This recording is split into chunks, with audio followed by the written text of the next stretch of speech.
Sabe aquela sensação de correria o dia inteiro, super ocupado, mas quando a gente para no final do dia, parece que não saiu do lugar? É como se a gente estivesse subindo uma escada com toda a força, só para descobrir que ela estava apoiada na parede errada. A ideia aqui é a gente mergulhar nos princípios do clássico de Stephen Covey, Os Sete Hábitos das Pessoas Altamente Eficazes, para quem sabe encontrar a parede certa e a verdadeira eficácia. Olha só, a nossa jornada vai ser bem clara. Primeiro, a gente vai entender o problema da tal escada na parede errada. Depois, vamos ajustar o nosso mapa mental, conquistar umas vitórias com a gente mesmo e depois com os outros, aprender a nos renovar e, por fim, descobrir o grande segredo por trás de tudo isso. Bora lá?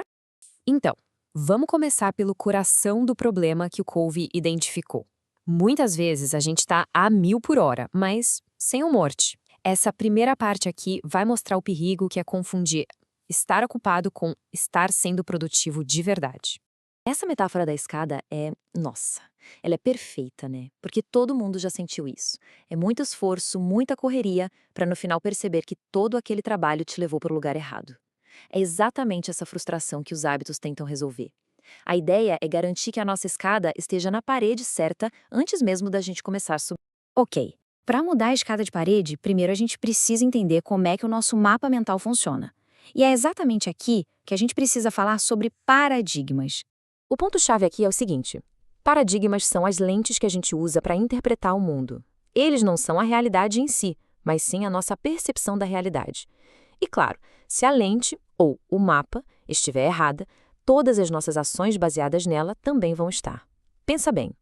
Se a bem acredita que toda oportunidade é uma competição, vai agir de um jeito. Se acredita que a colaboração traz resultados melhores, vai agir de outro, totalmente diferente. E essa analogia do mapa é brilhante para ilustrar isso. Não adianta nada ser mais rápido, mais eficiente ou ter uma atitude super positiva se o mapa estiver fundamentalmente errado. A mudança de verdade, a mudança que funciona, começa de dentro para fora. A gente tem que ajustar os paradigmas antes de tentar mudar o comportamento. Certo.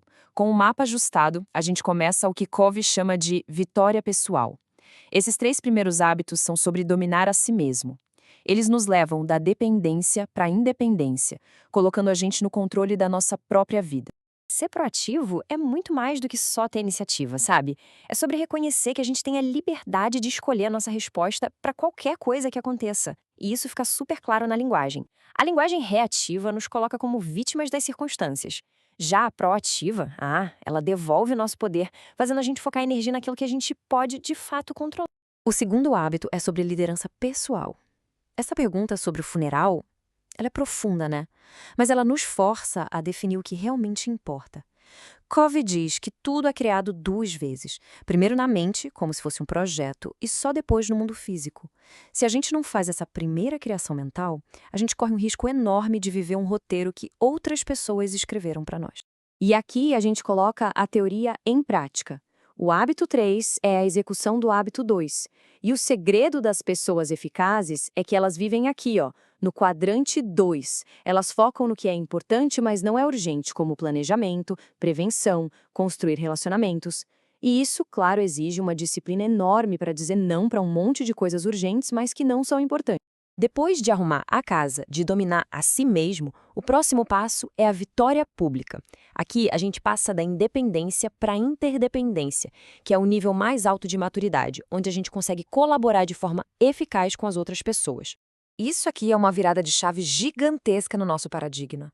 Em vez de ver a vida como uma competição, a mentalidade vencer-vencer busca o benefício para todo mundo. Ela parte da crença de que existe abundância, de que o sucesso de um não significa o fracasso do outro.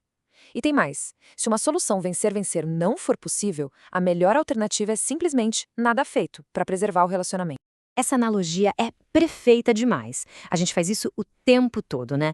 Filtra o que o outro fala pela nossa própria experiência e já prepara uma resposta, sem de fato diagnosticar a situação.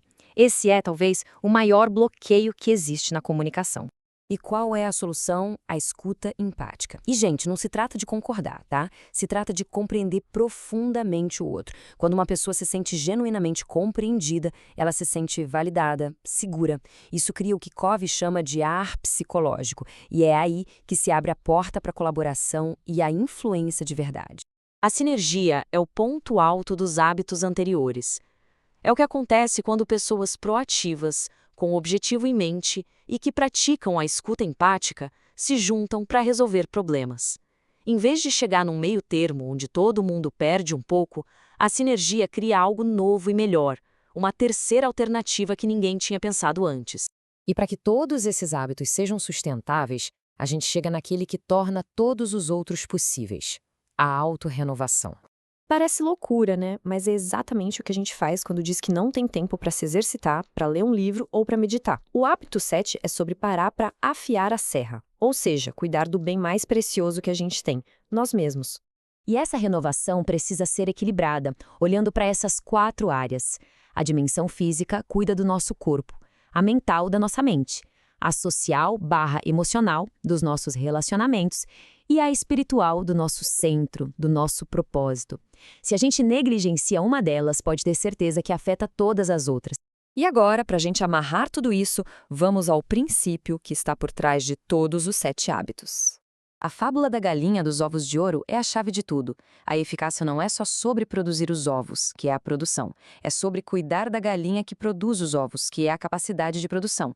Imagina uma equipe de vendas que é pressionada para bater metas a qualquer custo, a ponto de esgotar os vendedores. Os resultados de curto prazo podem até aparecer, mas a capacidade de produzir no futuro, essa é destruída. A verdadeira eficácia mora nesse equilíbrio. E agora, fica uma reflexão. Conhecimento só vira poder de verdade quando a gente aplica. Essa mudança de dentro para fora é uma jornada, não é um evento único. Então fica a pergunta: olhando para essa bússola toda, qual pequeno passo, qual hábito, se fosse praticado a partir de agora, teria o potencial de fazer a maior diferença na vida de alguém?